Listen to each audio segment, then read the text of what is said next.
నమస్తే, నేను సిరి.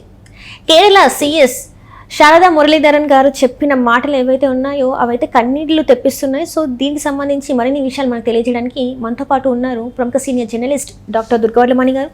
నమస్కారం మేడం. ఇప్పుడు చూస్తున్నట్టయితే కేరళ సిఎస్ ఎవరైతే అంటే ఉన్నారో చీఫ్ సెక్రటరీ, తను ఏదైతే చెప్పిందో ఇది ఇప్పుడు అందరికీ కూడా కన్నీళ్ళు తెప్పిస్తున్న కథలాగా అనిపిస్తుంది. ఎందుకంటే నలుపుగా ఒక అమ్మాయి పుడితే పడే బాధ ఎలా ఉంటుందో తను కూడా ఫేస్ చేసిన విధానం ఏదైతే ఉందో అది చెప్పినప్పుడు అందరికీ బాధ వేస్తుంది.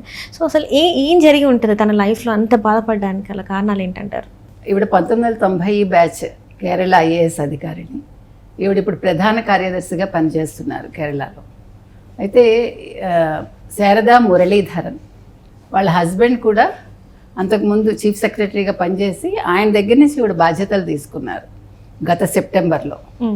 సో అప్పటి నుంచి ఈవిడ ఒక వివక్ష ఎదుర్కొంటున్నారు.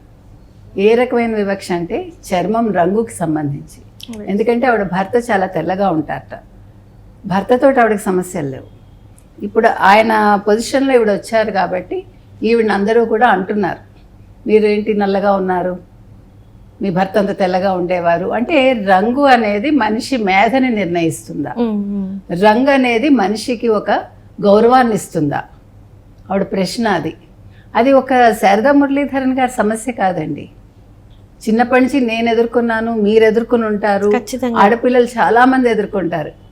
ఈ నలుపు అనే నల్ల పిల్ల అనేది నాకు చిన్నప్పుడు నన్ను అనేవాళ్ళు. బికాజ్ మా కజిన్ చాలా తెల్లగా ఉంటాడు, మా అక్క చాలా తెల్లగా ఉంటుంది, మా ఇంట్లో అందరూ చాలా తెల్లగా ఉంటారు. కానీ మనిషి రంగు కావాలని కోరుకుని పుట్టాడు, లేకపోతే నేను ఈ కుటుంబంలో పుట్టాలని కానీ, లేకపోతే ఈ రకంగా పుట్టాలని కానీ మనం అనుకుని పుట్టాం కదా. పుట్టుక అనేది మన చేతుల్లో లేదు, చావు కూడా మన చేతుల్లో లేదు, ఏ మనిషికి కూడా. సో ఈ వివక్ష అనేది మహిళలకి అన్ని రంగాల్లో ఉన్నట్టుగానే చర్మం రంగు విషయంలో కూడా ఉంది. కానీ మీరు కనుక తీసుకుంటే అసలు ప్రపంచంలో అందమైన రంగు ఏదైనా ఉంది అంటే అది నలుపే. నలుపు నాణ్యం అంటారు. తర్వాత కృష్ణుడిని మన నల్లవాడు, కానీ చాలా ప్రేమిస్తాం మనం కృష్ణుడిని. సో నల్లగా ఉండేవి ఏవైనా కూడా చాలా అందంగా ఉంటాయి. మీరు అసలు బ్యూటీ అనేది బ్లాక్లోనే ఉంటుంది మనం అనుకుంటున్నాం. కానీ నా ఫ్రెండ్స్ చాలామంది నాకంటే కలర్ తక్కువ అండి, కానీ వాళ్ళు ఏ కలర్ చీర కట్టుకున్నా కూడా చాలా అందంగా ఉండేది. I use to appreciate them. ఎంత బాగుంది ఝాన్సీ నీకు, ఎంత బాగుంది రజని నీకు. అసలు అది ఒక అందమైన రంగు. అంటే మీకు నేరేడు పండు రంగు మీకు ఎంత బాగుంటుంది. ఆ నలుపు అనేది మీరు చూడడంలో ఉంటుంది, మీ కంటి దృష్టిలో ఉంటుంది అంతే. అంటే మన మనసు నల్లగా ఉంటే మనకు అన్నీ చెడ్డగా కనిపిస్తాయి. సో కళ్ళు కూడా అంతే. మన కళ్ళకి ఏది కూడా ఇప్పుడు తెలుపు నలుపు పెడితే మనిషి తెలుపుకి ఆకర్షితుడు అవుతాడు. అంటే అమ్మాయిలు, నేను చెప్పేది అమ్మాయిల విషయంలో. సో ఈ వివక్ష అనేది పోదా అని ఆవిడ ప్రశ్నిస్తున్నారు. ఆవిడ చాలా బాధపడి ఒక పోస్ట్ పెట్టారు. పెట్టి వెంటనే తీసేస్తే వాళ్ళ భర్త ప్రోత్సహించారు ఆవిడని, వేణుగారు ఆయన పేరు. ఆయన అన్నారు నువ్వు మళ్ళా పెట్టు అని చెప్తే 1000 మందికి పైగా స్పందించారట. ఎందుకంటే ఎంతో మందికి ప్రాబ్లం ఉందండి. అంటే ఇప్పటికీ ఈ రోజులలో టెక్నాలజీ పెరిగింది కానీ మనిషి బుర్ర పెరగల. అర్థమైందా మీకు? టెక్నాలజీ పెరిగింది, ఆడవాళ్ళకి శత్రువులు. నేను మగవాళ్ళని ఏమీ పూర్తిగా అంటల్లా. మగవాళ్ళలో మంచి చెడు ఉన్నట్టే ఆడవాళ్ళలో మంచి చెడు ఉంటారు. కొంచెం ఎక్కువ చెడు ఆడవాళ్ళలోనే ఉంటుంది. ఎందుకంటే మీరు ఒక అమ్మాయిని, ఇప్పుడు సపోజ్ ఒక తల్లి కొడుకు పిల్లని చూడడానికి వెళ్తున్నాను అనుకుందాం, ఫస్ట్ ప్రిఫరెన్స్ ఏమిస్తారు? పిల్ల తెల్లగా ఉండాలి, చాలా డేస్ కళ్ళు ఉండాలి, పెద్ద జుట్టు ఉండాలి, ఇంట్లో వంట పని చేసేయాలి, తెల్లారగట్ట లేచి ఇంటి పనులన్నీ చేసేయాలి. దానికోసమే పుడుతుంది ఆడపిల్ల. ఆడపిల్లకు ఒక మనసు ఉండదు, ఆడపిల్లకు ఒక మేధ ఉండదు, ఆడపిల్లకంటూ ఒక సొంత ఇష్టాలు ఉండవు. ఇప్పటికీ చాలా కుటుంబాల్లో ఇది నడుస్తుంది. సో మార్పు రావాల్సింది ముందు ఆడవాళ్లలో, మగవాళ్లలో కంటే కూడా. ఇవాళ శారదా మురళీధరన్ గారి సమస్య అనేది ప్రపంచంలో ప్రతి ఒక్కరిని కదిలిస్తోంది. చాలామంది రెస్పాండ్ అయ్యారు. అంటే ఆవిడ చాలా ఉన్నత పదవులు చేశారండి కేరళలో. చాలా విషయాలు మహిళలకు సంబంధించి ఆవిడ గ్రామీణాభివృద్ధి సంస్థలో పనిచేశారు ఆవిడ. తర్వాత మహిళల హక్కుల కోసం, తర్వాత వాళ్ళ ఇప్పుడు ఈ డ్వాక్రా లాగా వాళ్ళకు కూడా ఉంటాయి కదా, అటువంటి వాటిలో పనిచేశారు ఆవిడ. చాలా పోస్టుల్లో పనిచేశాక దీనికి వచ్చారు. అయితే ఆవిడ చిన్నప్పుడు 5 ఏళ్ళప్పుడు వాళ్ళ అమ్మగారిని అడిగారట, అమ్మ నువ్వు నన్ను నీ పొట్టలోకి తీసేసుకుని మళ్ళీ నన్ను పుట్టించవా తెల్లగా అని. సో ఆ ఒక్క పదం మనని కదిలిస్తుందండి. అంటే మనం అంటే అంత చిన్నప్పుడే తనని ఎంత మంది ఎన్ని రకాలుగా ఉంటారు. తన మనసు అంత చిన్న మనసు, అంటే 5 years 7 years అంటే చాలా చిన్న పిల్లలు. ఆ టైంలోనే ఆమె అలా అడిగిందంటే ఎంతమంది ఎన్ని రకాలుగా ఆమెను బాధ పెట్టి ఉంటారు ఆ కలర్ గురించి. ఖచ్చితంగా. సో అంటే ఈ వివక్ష అనేది మనం వదిలిపెట్టదు. సో అది ఆ తర్వాత when she realized she is beautiful అనేది తన పిల్లలు పుట్టాక పిల్లలు ఆవిడకి చెప్పారమ్మా, నువ్వు చాలా అందంగా ఉన్నావు, నీ నలుపు చాలా అందంగా ఉంది, నీ రంగు అన్నాక ఆవిడకి ఒక కాన్ఫిడెన్స్ లెవెల్స్ బిల్డప్ అయ్యాయి.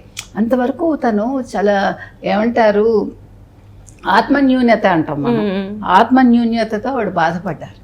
ఏంటి నేను రంగు లేదు సరిగా, నేను అందంగా లేను. అది ఎప్పుడైతే మీకు ఆ కాన్షియస్నెస్ ఉంటుందో అది మీకు ప్రతి అంశం మీద మీ మీద ప్రభావం చూపిస్తుంది. అవునా కదా? అది ఎంతలా అంటేనండి అది పడ్డ మనకు తెలుస్తుంది. అసలు ఎంతలా ఉంటుందంటే అది నేను చిన్నప్పటి నుంచి పడ్డాను నేను కూడా, కానీ అప్పుడు నాకు తెలియదు, నేను ఆలోచించలేదు. కానీ ఆఫ్ లేట్ ఒక వయసు వచ్చాక ఓహో మనం ఇన్ని పడ్డాం కదా, మన ఇంతమంది ఇట్లా పిలిచేవాళ్ళు కదా, ఏంటి ఇప్పుడు రంగు లేకపోతే ఏంటి అంటే తెల్లగానే ఉండాలా, ఈ ఆలోచనలు మనందరికీ వస్తాయండి, నాకు కూడా వచ్చాయి. సో ఇవాళ శారదా మురళీధరన్ గారి సమస్య it is not Sharada Muralidharan సమస్య. అంటే ఇక్కడ చాలా వరకు మనం చూసుకున్నట్టయితే చిన్నప్పుడు పిల్లలు నల్లగా ఉంటే అరే కర్రోడు అని పిలవడం అనేది చాలా యూజువల్ అయిపోయింది. అంటే అది నార్మల్ చేసేసారు. ఎందుకు కలర్తో పేరుతో పిలవాలి కదా, కలర్ నల్లోడా తెల్లోడా. ఇంకొక మంచి అంటే సిమిలారిటీ వీళ్ళు ఏం తీసుకొస్తారంటే కర్రాడు లేకపోతే బొగ్గులాగా ఉంది. అంటే బొగ్గు అనేది యాక్చువల్గా ఎంత ఇంపార్టెంట్ అండి, బొగ్గు కాలాకే కదా మనకి నిప్పు వస్తుంది. అంటే మనం ఆ నిప్పులతోటే కదా ఇస్త్రీలు పెడతారు, అన్ని చేస్తారు. పవర్ అన్నా కూడా పవర్ అంటే బొగ్గే కావాలి. అంటే పవర్ అనేది మహిళకి ఉంది, రంగుకి ఉంది, వాటికి ఉంది. అంటే తెలియక ఇది అవివేకము అజ్ఞానం అనాలి మన మనుషుల్లో. ముందు ఆడవాళ్ళలో మార్పు రావాలండి, మగవాళ్ళ కంటే కూడా ఆడవాళ్ల మనస్తత్వాల్లో మార్పు రావాలని నేను చెప్తా. ఏది ఏమైనా ఇవాళ శారదా మురళీధరన్ గారు చాలా ధైర్యంగా ఆవిడ అంటే ఒక ప్రధాన కార్యదర్శి హోదాలో ఉండి కూడా ఆవిడ సమస్యను ఆవిడ బహిర్గతం చేయగలిగారు. This is what we have to appreciate కదా. ఇది చాలా మనందరం మెచ్చుకోవాల్సిన అంశం ఇది. అంటే ఈ కాలంలో అంటే 2025లో ఉన్నాం, అంతరిక్షంలోకి రాకెట్ సైన్స్ అని చదువుకుంటున్నాం. అంటే మానవులు కూడా అంతరిక్షంలోకి వెళ్ళి అక్కడ స్పెండ్ చేసి వస్తున్నారు. అయినా కూడా ఇంకా స్టిల్ ఈ కలర్కి ఎంత ప్రాముఖ్యత ఇస్తున్నారంటే మీరు అన్నట్టు టెక్నాలజీ అయితే పెరుగుతుంది కానీ మనిషి బుద్ధి మాత్రం అక్కడే ఆగిపోయింది, ఎక్కడో 1947 అని అనుకోవచ్చు మేడం. మరి ఖచ్చితంగా మనం బీసీలోనే ఉన్నాం, మన ఆలోచనలు బీసీలో ఉన్నాయి, కానీ మనకి కావాల్సిన అవసరాలు తీర్చడానికి మాత్రం అన్ని ఏసీలో ఉండే వస్తువులు కావాలి. అర్థమైందా మీకు?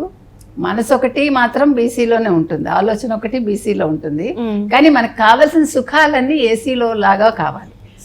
After Christ I'm talking about AC అంటే. సో నేను అనేది ఏంటంటే ఇది ఒక రంగుతోటే ఆగట్లేదండి, చాలా అంశాలు, అన్ని రకాల. నిజంగా చెప్పాలంటే మీరు ఫస్ట్ నేర్పించాల్సింది ఏంటంటే ఆడపిల్లకి కానీ మగపిల్లాడికి కానీ ఇంట్లో వాళ్ళకి నీకు నచ్చినట్టుగా నువ్వు బతుకు అనేది నేర్పించగలగాలి. మగపిల్లాడికి నువ్వు ఎక్కువ అనే పదం ఎప్పుడు వాడకండి.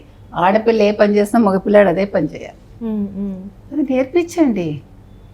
మీకు చాలా మంది బ్రాహ్మణ కుటుంబాల్లో మగపిల్లలు పనులు చేస్తారు, మీకు తెలుసు కదా.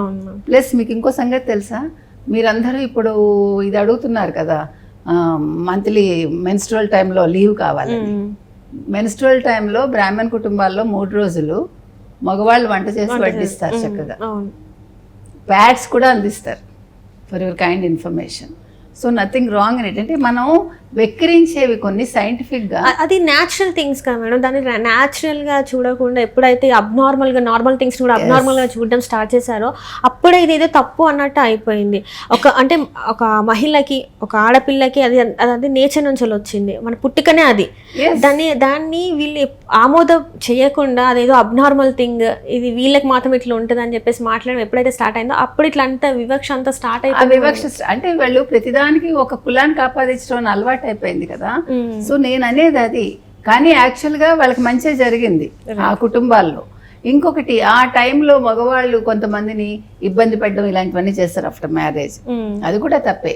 ప్రతిదీ కూడా నేను ఒకటే చెప్తానండి, ఆడ మగ బయలాజికల్ వేరియేషన్ తప్ప ఇంట్లో వేరియేషన్ ఉండద్దు. They are equal to for everything. మీరు సమానంగా వాళ్ళని పెంచండి, వాళ్ళకి ఆలోచన సమానంగా ఇవ్వండి, వాళ్ళకి నచ్చినట్టు పెరిగే హక్కును కూడా మీరు కల్పించాలి. ఆడపిల్ల అంటే ఇలా ఒదిగి ఉండాలి అక్కర్లా, రైట్ నేర్చుకోవాలి. విలువలు వేరు, ఒదిగి ఉండడం వేరు. రైట్ సో ఆత్మన్యూన్యతతో పెంచకండి పిల్లల్ని. లెట్ దెమ్ హ్యావ్ అంటే ఒక కాన్ఫిడెన్స్తో పెరిగేలాగా పిల్లల్ని పెంచండి. సో ఇవాళ శారదా మురళీధరన్ గారిని మనం అప్రిషియేట్ చేద్దామండి. Right thank you so much. Thank you.